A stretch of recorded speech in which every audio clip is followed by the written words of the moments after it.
હંસની પત્નીનું કાગડાએ અપહરણ કર્યું. હંસની પત્નીનું કોણે અપહરણ કર્યું? કાગડા જ કરતા હોય. અપહરણ કર્યું એટલે પેલો કાગડો તો હોશિયાર ને, એને વિચાર કર્યો કે બોલ્ટનનો ફર્સ્ટ નંબરનો વકીલ રોકું. એટલે પેલા વકીલને કીધું કે જો ભાઈ, મેં આ હંસની પત્નીનું અપહરણ કર્યું છે, પણ તમારે એવું સાબિત કરી બતાવવાનું છે કે ખરેખર આ હંસની પત્ની નથી, આ કાગડાની પત્ની છે. તમે કહો એવું કહે છે કે હું આપીશ તમને દક્ષિણા, ફીસ તમારી જે હોય તે પેલો કે સારું કહે છે. પણ પેલા એ વિચાર કર્યો કે હવે આની પાસે હું કાગડા પાસે પૈસા લઈને શું કરવાનું? એના કરતાં આમ તો છે ને, આપણે કાગડા આપણા પૂર્વજ કહેવાય. શું કહેવાય?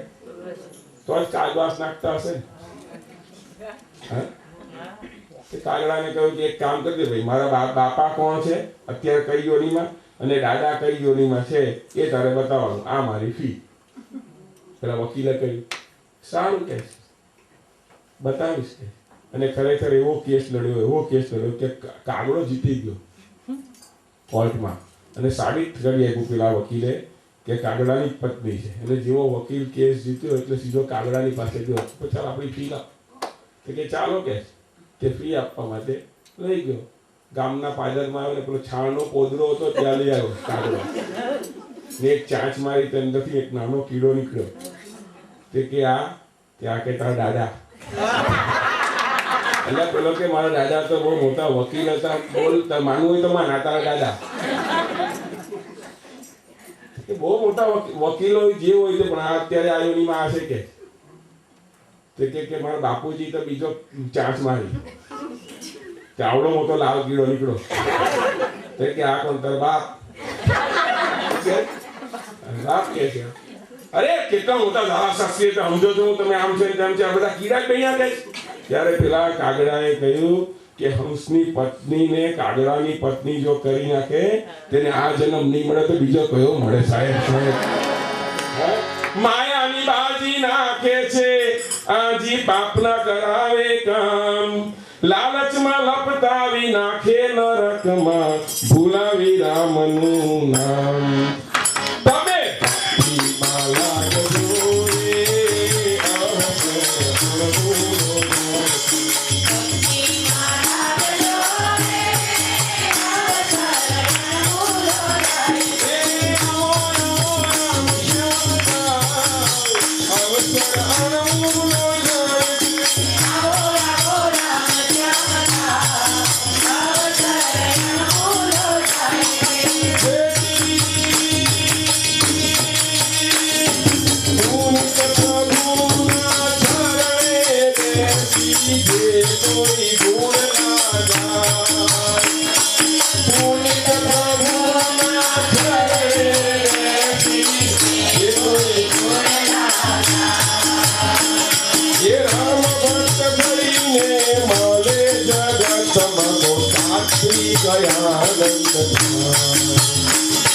રામ ભક્ત કરીને મળે જગતમાં,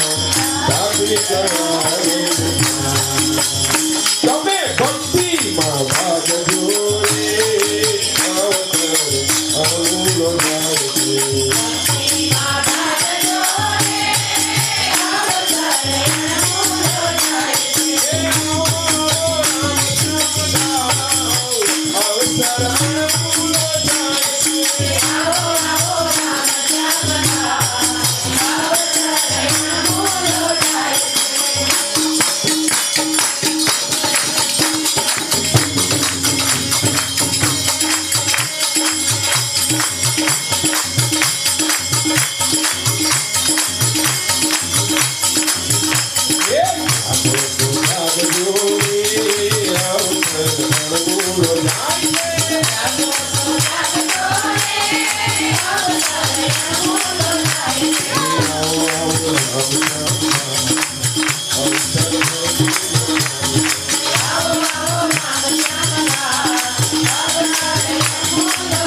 પહેલા તક પકડી લઈએ.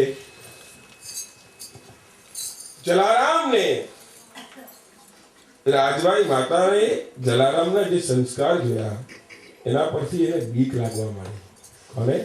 રાજબાઈ. એટલા માટે કે જે ગિરનારથી જે સંત આવ્યા હતા એને આશીર્વાદ આપતા આપતા જે વાત કરી હતી એ હું તમને કહું. સંત પધાર્યા છે રાજબાઈ માને ત્યાં અને એને પૂછ્યું કે તમારો બાળક ક્યાં? અને ત્યારે બાના કાઢવા લઈ ગયા. કેમ? એને એમ કે આ સાધુ જેવું ચરિત્ર ને સાધુ બધા આવે છે 5 વર્ષના હતા ત્યારે પેલા નાના બાળક પરથી આવ્યા. હવે આ સંત આવ્યા અને સંતે સીધે સીધું જલારામનું નામ જ કેમ લીધું? બહુ વિચાર કરે છે અને પૂછ્યું છે કે બાપજી તમે કેમ આવું પૂછો છો? કહે છે કે મારે જલારામને મળવું છે, તારા બાળકને મળવું છે અને સ્પેશિયલ વ્યક્તિગત રીતે મળવા માટે હું આવ્યો છું, એને આશીર્વાદ આપવા માટે. અને ખરેખર રાજબાઈમાં ગભરાયા છે કે જલારામને છુપાવે છે, પણ ત્યાં જ બહારથી દોડતા દોડતા જલારામ આવ્યા અને સીધા સંતના ચરણમાં પડી ગયા અને સંતે આશીર્વાદ આપ્યા.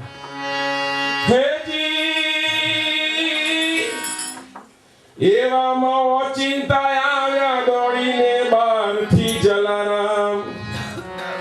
સંતના ચરણે ખૂબ વિવેકે આવી કીધા પ્રણામ. ત્યારે જલારામ ઝૂકે છે, મસ્તક કર સંત મૂકે છે. માથા પર સંતે હાથ મૂક્યો, આશીર્વાદ આપ્યા અને પછી તો સાહેબ આખી જલારામની વૃત્તિ ફરીથી બદલાઈ ગઈ. જલારામને આ સંતે એવું કહી ગયા આટલા નાના બાળકને, આમ આંખ ઊંચી કરીને, બેટા તારે જે કરવું છે ને એ કરવાની શરૂઆત કર. અને કયો બહુ યાદ આવ્યો જલારામને કે મેં જે પણ લીધું હતું, મેં જે વચન માંગ્યું હતું આપા રથા પાસે કે મારે અન્નદાન કરવું છે, નક્ષત્ર ચલાવવું છે, સાધુ સંતોની દુખિયાઓની સેવા કરવી છે, આવું જે યાદ આવ્યું, સંત ગયા અને જલારામની વૃત્તિ એકદમ બદલાઈ ગઈ. એ કોઈની મોહર પડે, કોઈની છાપ પડે પછી ફરક પડવા પડે.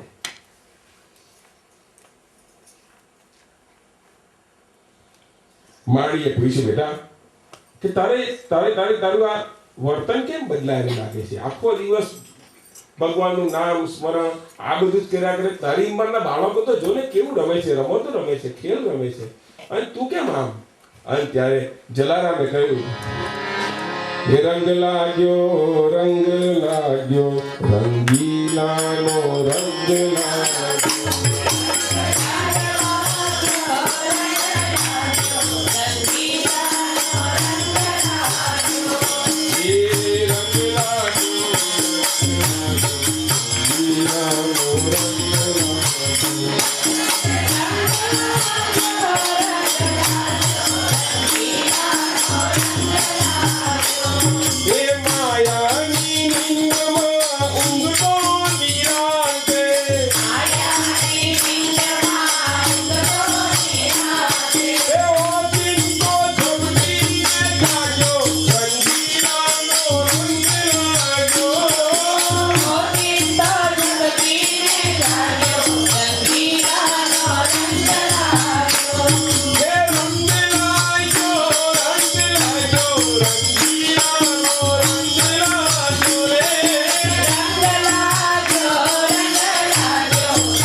અને શરૂઆત કેવી કરે, પેલું જે સ્વરૂપ લઈને આવ્યો હોય એ સ્વરૂપની સામે, ભગવાનના સ્વરૂપની સામે પહેલા એ જે ખાવાનું માં આપે ધરે. બધા બાળકોને બોલાવી લાવે, બોલાના બેસાડે, ધૂન બોલાવે, ભજન કરે, થાળ કરે, આરતી કરે અને પછી વેચીને ખાય. આ દૂરથી જોયા કરે, આ તો બાવો છે પાકો, કેમ થશે? બહુ વિચાર કર્યો છે. એ સમયે બાળ વિવાહ થતા, નાના બાળકો હોય ને એના વિવાહ કરી નથી. માતા પિતા હવે એમ વિચારે એ બાળનું કરવું કેમ, એને જત પરણાવી દઈએ તો રહેશે કુશળ ક્ષેમ, જલ્દી એનું પાડો ઠેકાણું, નહીં તો ગાયા કરશે ગાણું. જલારામના કાને આવી માત પિતાની વાત, અને હૈયું ખોલવા નિશ્ચય કીધો, તાળવા ને પંચાત, અને સામે જઈને હાથ જોડે છે, હૈયા કેરા ભાવથી કહે છે. જલારામને લગ્ન કરાવવાની વાત આવી. સાહેબ, આ બીજો કિસ્સો હું તમને કહું. મારા બોડાણા ભગતને જ્યારે માતા પિતાએ કહ્યું કે તમે લગ્ન કરી લો, ત્યારે બોડાણાએ જે જવાબ આપ્યો હતો, બોડાણા એટલે ખબર ને, રણછોડતું રંગીલો નાથ, એ બોડાણો. જે દ્વારિકાથી ભગવાનને ડાકોરમાં લાવ્યો એ બોડાણો. એને પણ જ્યારે માતા પિતાએ કહ્યું હતું ત્યારે કહ્યું હતું કે મને આ જંજાળમાં નથી પડવું, પણ નસીબ સારું હોય તો બૈરું સારું મળે. એવું ત્યારે જમાનામાં. અત્યારે એવું ખરું? હે, અત્યારે એવું જ છે. ચાલવા દો, બાકી અમારા ભારતમાં જુદું. ખરેખર હા, જોડા ક્યાં બને છે?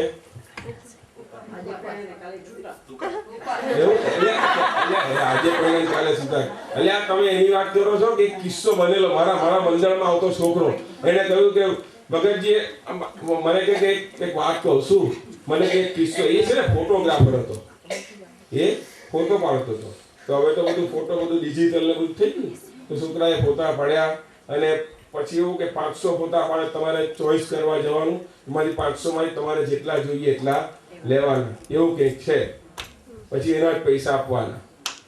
તો પેલો કહે છે કે અમે ફોટા પાડ્યા, લગ્ન થયા એના ફોટા પાડ્યા, અને પછી કે 20 દિવસ પછી પેલું આલ્બમ આપવા હું જ્યારે ગયો કે છે ત્યારે પેલા કહ્યું કે હવે નહીં જોઈએ કે પેલો કે હું નહીં જોઈએ કે છે કે આ તમારો ફોટો કે પણ બરાબર છે કે મારો ફોટો છે. ને બાપુજીને કીધું જો આ બાપુજી આ તમારો ફોટો ને આ તો ના કે લેવાનું કે ના જ કે ને કે ગઈકાલે તૂટી ગયું લે છૂટા છેડા થતા તો બિલકુલ આમ જમાવી થઈ છે.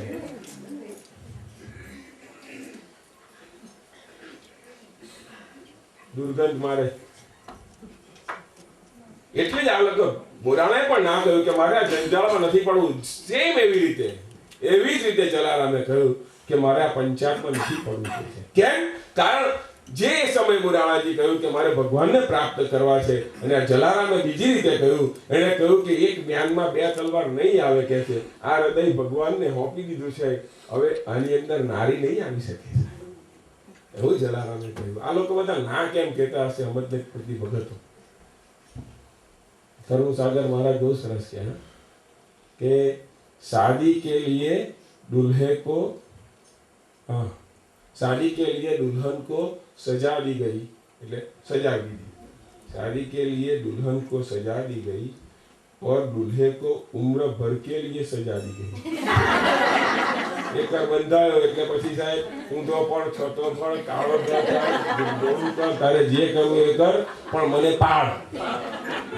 અહીંયા તો કેટલું મોંઘું પડે છૂટાછેડા વાળું ખબર છે?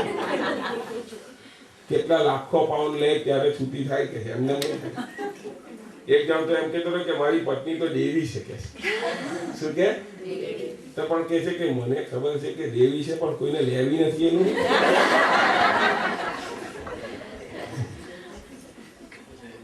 પહેલાના જમાનામાં ખરેખર છે ને સારું હતું, પતિ ઘોડા પર પેલા ઘોડા હતા ને પેલા તો આ ફટફટિયા કા હતા પૂરું ઘોડો તો ઘોડો હોય તે આગળ પત્નીને બેહાડે, ઘોડા પર આગળ પત્ની પછી લગામ લઈને પેલા ભગાવો થાવ। આજે જમાનો હાવ બદલાઈ ગયો છે, પેલો આગળ ભાઈડો હોય પાછળ પેલી બેસી હોય પકડીને બરાબર બેસી હોય આમ કરી। એ એટલા માટે કે પડવું હોય તો પણ પાછું એવા કિસ્સા અમદાવાદમાં બન્યો સાહેબ। આ તમને એ પણ કહું, અમદાવાદમાં પણ એવો કિસ્સો, પેલો ભાઈ ખાડો આવ્યો છે તો પેલી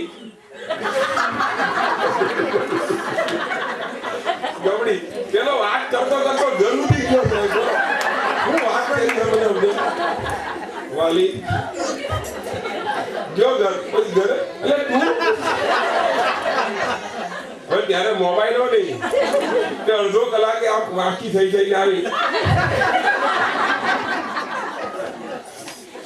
નસીબ ફૂટી ગયા કે છે કે મારા તમારી જોડે 25 વર્ષ થાય પછી ધોખા કરતા મેં જોયા કે હાય રે મારા બાપને હું ઉઈજ્યું કે તમારી જોડે પણ આવી કે કેટલા હારા માગા આવતા હતા કે પેલો કે બધા બચી ગયા,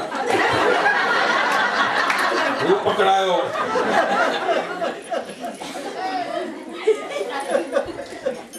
પણ મેં ઘણી જગ્યાએ જો અહીંયાની વાત નથી કરતો, આ તો બોલતનમાં આવા રિવાજ નથી, બાકી ઘણી જગ્યા પર તમે એવા જોયા છે કે કૃષ્ણ ગોવિંદ ગોવિંદ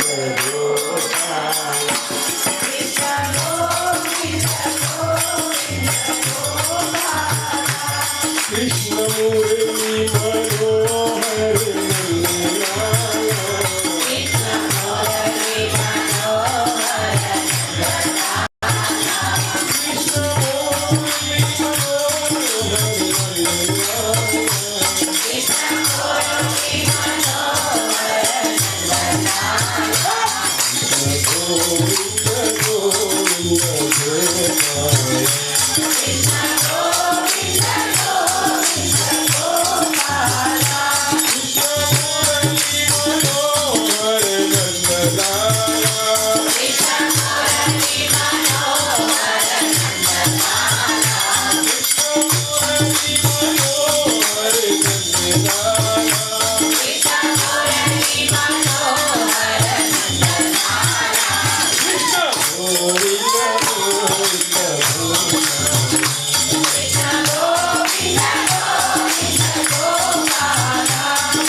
પણ જલારામને જ્યાં વાત ખબર પડી એને આવીને માતા પિતાને કહ્યું કે બાપુજી માફ કરજો।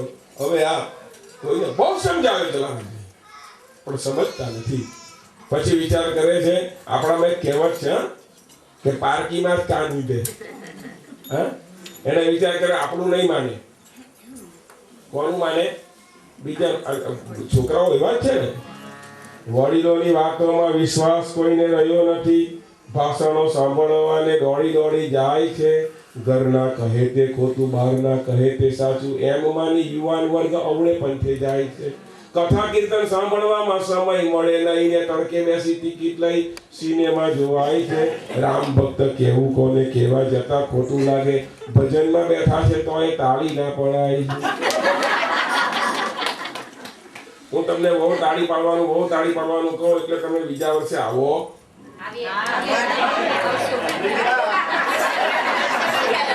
છઠ્ઠે દિવસે સુધારો. આગે બીજું ઝાપટું પડ્યું. કઈ વાંધો નહીં, હજી થોડું ઠંડુ થયું છે. પછી એક સમય એવો આવશે કે હું એકલો નીચે ને તમે બધા. પણ એક વાર તો મારે એવું કરવું જ છે. એકનો મોટો સ્ટેજ બનાવી અથવા તો તમે બધા ખુરશી પર બેસજો ને હું એક જણો મને ઉતારવાના છો ખરા. કઈ વાંધો નહીં, આવતીકાલે અલ્યા કાલે તો પૂર્ણાવતી હું વાત કરું છું. ના કરો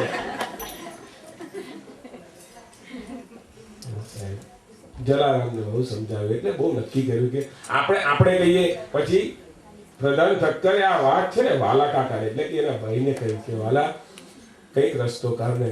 તો કહે છે કે કઈ વાંધો નહીં, કાલ દુકાન પર મોકલતી જલારામને, હું સમજાવીશ. અને જલારામ દુકાન પર ગયા અને આ તો જ્યાં જાય ત્યાં જ ભજન કરતો, ત્યાં ચાલુ કરી દીધું. કે છે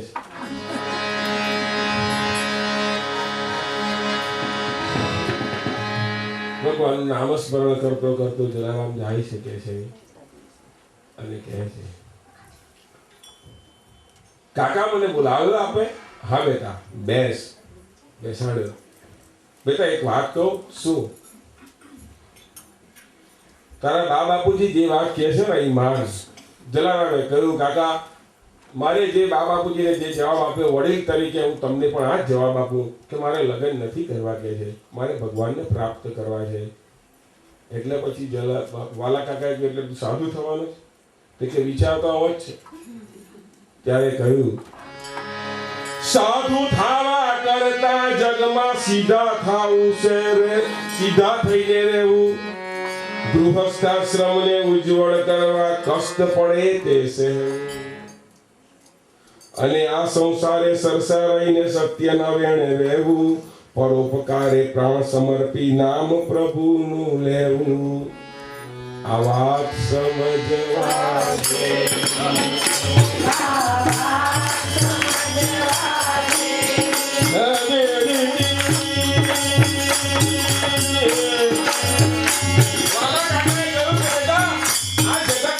સાધુ થવા કરતા તો સીધા થવા થયેલું છે, સીધા થવા જેવું છે કે છે. અને ગૃહસ્થાશ્રમની ગાડીની અંદર બેસી ભગવાનનું નામસ્મરણ કરતા કરતા ભગવાનને પામવું એ સર્વોત્તમ છે. અને કહે છે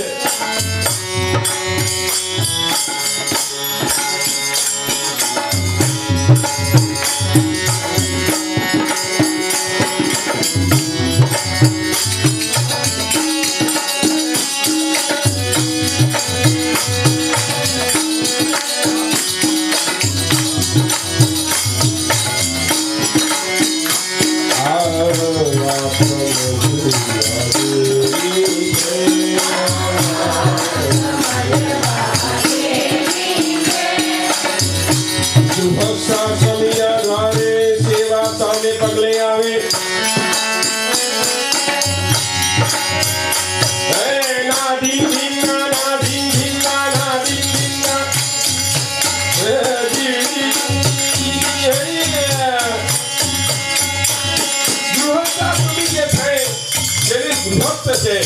એને ઘરે સામેથી સેવા આવે છે. હે ગૃહસ્થાશ્રમીના દ્વારે સામે પગલે સેવા આવે. સાધુ સંતો અતિથિઓને સંસારી અપનાવે. સંસારી નહીં તો સાધુ સંતોની સેવા કોણ કરે ત્યાં? અને સેવા સ્મરણનો ઝંડો જે સંસારે રહી ફરકાવે. પ્રભુ કૃપાથી આ સંસારે અજબ સિદ્ધિ પાવે.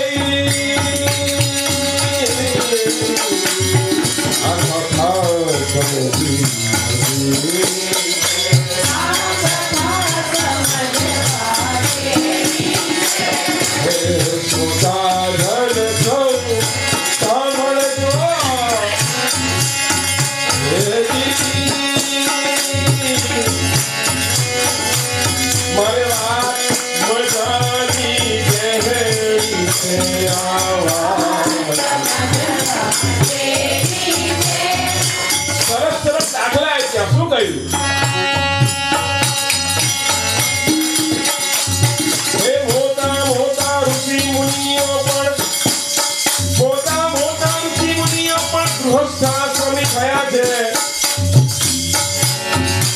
ભક્તો તેરા પ્રણામ પ્રભુએ સામે જઈને કર્યા છે આ સંસારે સંસારીને જેણે ચરણ જોયા છે તે જ પ્રભુના હૃદય કમળમાં સાચા ભક્ત થયા છે આ વાત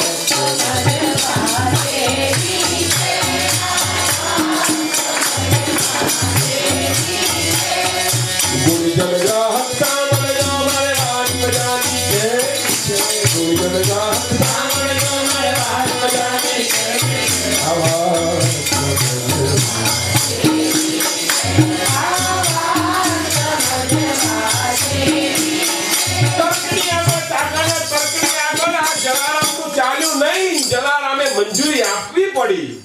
જલારામે કહ્યું કાકા તમારી જીદની આગળ તમારા તર્કની આગળ હું હારી જાઉં છું પણ મારું ધ્યેય મારું લક્ષ્ય એ જ હશે ભગવાનને પ્રાપ્ત કરવાનું.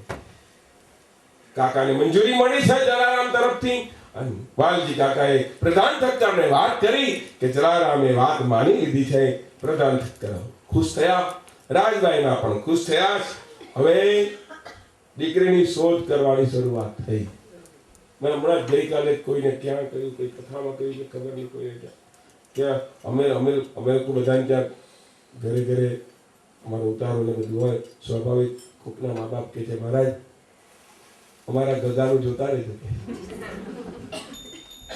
3-4 વર્ષ થયા પાછું હું ગયો કે અમારા ગગાનું કોઈ હજી ગગો જ થયો હજી દાડે વળી ગયો નથી. મને કે ક્યાં વળી ગયા કે ઉંમર થાય છે ને આમ ને તેમ ને.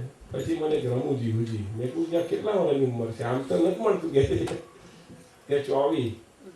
લખું આખી નહીં મળે તો 12-12 ની 2 ખોટું નથી મળતું. એમનો હેમ પડ્યો રહે છે. પણ અહીંયા વાત જુદી હતી. સંસ્કારી કુટુંબ, સંસ્કારી કુળ અને મૂળ સંસ્કાર પડેલા આ જલારામની એક જગ્યા પર વાત કરવા મૂકી.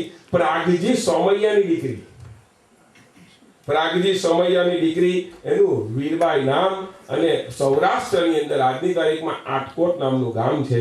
ત્યાં આગળ તેલ નાખી છે, ત્યાં વાત કરી છે અને સંસ્કારી દીકરો એટલે વાત પણ મંજૂર થઈ છે અને લગ્ન લેવાયું છે.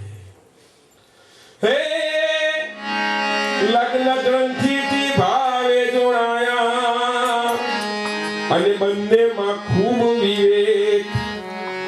નામ સમરણની બંનેના હૈયામાં અદ્ભુત મેકે મેક. બંને મસ્ત રામમાં રહે છે અને અતિથિને આદર દે છે. વીરબાઈ સાથે લગ્ન થયું અને મળી પણ છોકરી એવી એટલે પત્ની પણ એવી મળી કે જે જલારામને સાથ આપે. શેમાં? સત્સંગમાં, ભજનમાં, ભોજન કરાવવામાં. જલાતારા નામની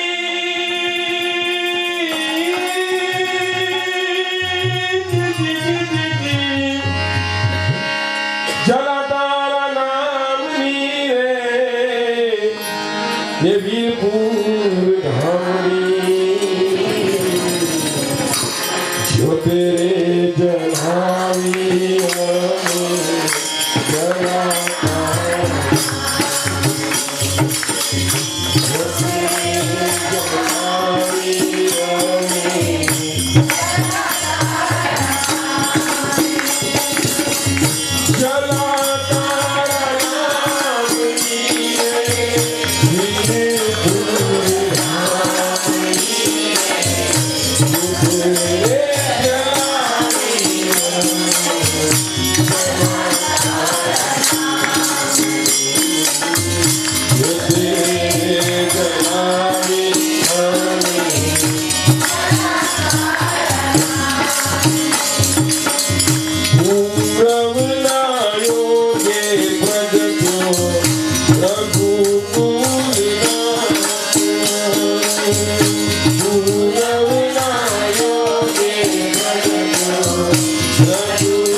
सत्कर्म बदलाय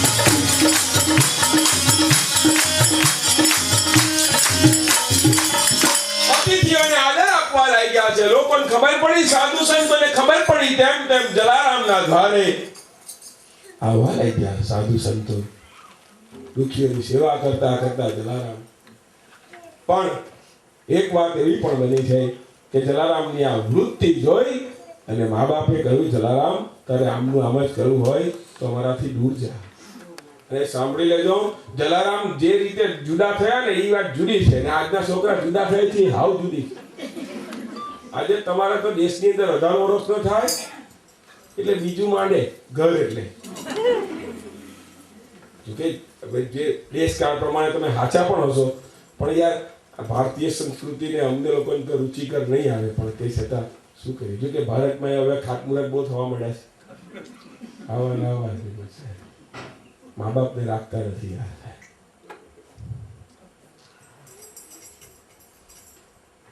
ત્યાં આગળ પણ ઓછા નથી પેલા ગરડા ઘરના ખાતમુહૂર્ત થતા ત્યાં મારા પુનિત એટલે કે સાહેબ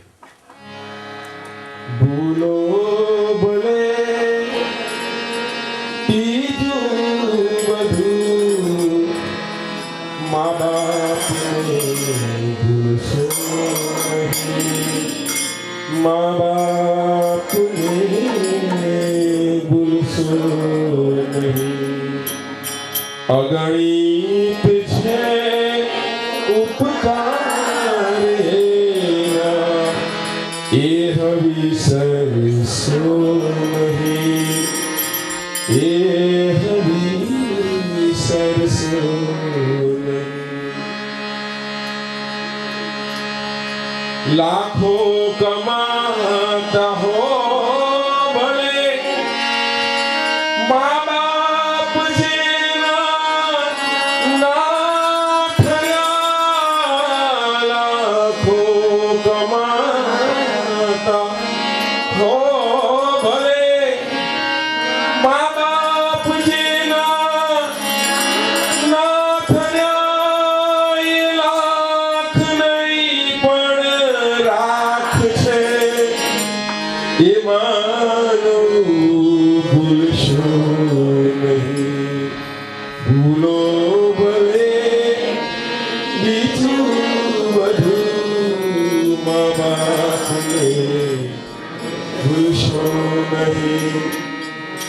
माँ बाप ने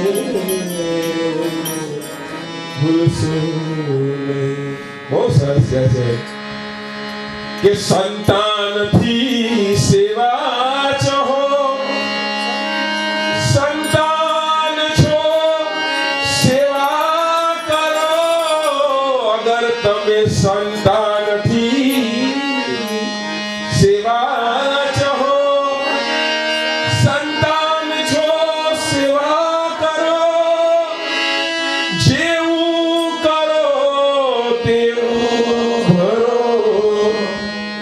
એ ભાવના ભૂલશો. તમે જેવું કરો ને ભાઈ એવું જ થશે સાહેબ. 4 દીકરા હોય ને 4 વહુ. ડોસી વિચારી ઘરમાં એકલી, ધણી નહીં, ઉંમર થઈ ગઈ હતી અને ખાંસી ખાતી હતી. અને ત્યારે નાના વહુની દીકરીએ નાની વહુએ કહ્યું એના ધણીને, સાંભળો છો કે શું? માજી કહે છે કે આખો દાડો ખાંસી ખા કરે, થૂક થૂક કરે, જ્યાં ત્યાં ગળફા કાઢે કે છોકરાઓને ફ્લૂ થઈ જાય. અને ત્યારે પેલા છોકરાએ કહ્યું, તને સમજણ નથી પડતી કે મારી માં આ ઉંમર તો જો તું. બીજા છોકરાને હોય કહ્યું, ત્રીજાની, એમ બધી હો કહ્યું. સાહેબ શું કહું? બધાએ ચારે નક્કી કર્યું કે માને ક્યાં રાખવી ક્યાં. અને પછી આવવાની એક વહુએ કહ્યું, એક કામ કરો ને, નીચે સેલર છે ને, ગેરેજમાં રાખો કે ત્યાં ખાટલો ગાડી આપો કે પાણી માટલું મૂકી આપો કે. પણ મારી માને કાંઈ જોઈતું હોય તો કે છે કામ કરો, હોશિયાર તાને કે ઘંટડી બાંધી દો કે ઉપર ઘંટડી નીચે દોરી. માજીને કંઈ પણ જોઈતું હોય ઘંટડી એમ તો કે આપણે જઈને આપી આવશું. માને કહ્યું, માં સમજી ગઈ યાર, જમાનાની ખાધેલ યાર. આજના મા બાપ બેબસ થઈ ગયા સાહેબ. હા બેટા તું કે દાદર ઉતરતા નીચે પાછું જોતા માજી વિચાર કરે કે આ મકાન બનાવવા માટે કેટલી મહેનત અમે કરી હતી. વાંધો નહીં યાર, નીચે તો નીચે, બહાર તો નથી કાઢ્યા ને હજુ. સુઈ ગઈ ડોસી. હાથમાં દોરી આપવામાં આવી. કંઈ પણ જોઈતું હોય ડોસીને ખકડે આવી લોકો આપી જાય. 1 મહિનો થયો ને 1 દિવસ આખો દિવસ ઘંટડી નહીં વાગી. એટલે આ 4 વહુઓને થયું કે માજી ગયા કરે. વિચાર એવો, પેલા લોકો નોકરીએથી જેવા આવ્યા, પૂછ્યું કે માજી કહે છે કે આજે ઘંટડી નથી વાગી કે. 4 દીકરા અને 4 વહુ દાદર ઉતરતા નીચે ગયા સાહેબ. જોયું તો પાણી. ડોસી પાણી માંગે. અને છોકરાએ કહ્યું કે માજી તમારે દોરી ખેંચવી જોઈએ, ઘંટડી વગાડવી જોઈએ, આખો દિવસ તમે કહી પાણી માંગો તો. અને ત્યારે ડોસીએ આથી સારો કરીને કહ્યું કે દોરી એ નથી ને ઘંટડી એ નથી. લોકો ઘંટડી શોધવા લઈ ગયા. દોરી ક્યાં ગઈ, ઘંટડી ક્યાં ગઈ, દોડતા શોધતા હતા. એમાં આ લોકોનો 5-7 વર્ષનો દીકરો હતો ને, એ ઘંટડી લઈને કે બાપુજી ઘંટડી તો અહીંયા છે કે. અરે અક્કલ વગર ના, તું આ ઘંટડી લઈને શું કરીશ કે છે કે તમે ગરડા થશો ત્યારે કામ લાગશે. એટલું હાથું લાગતું.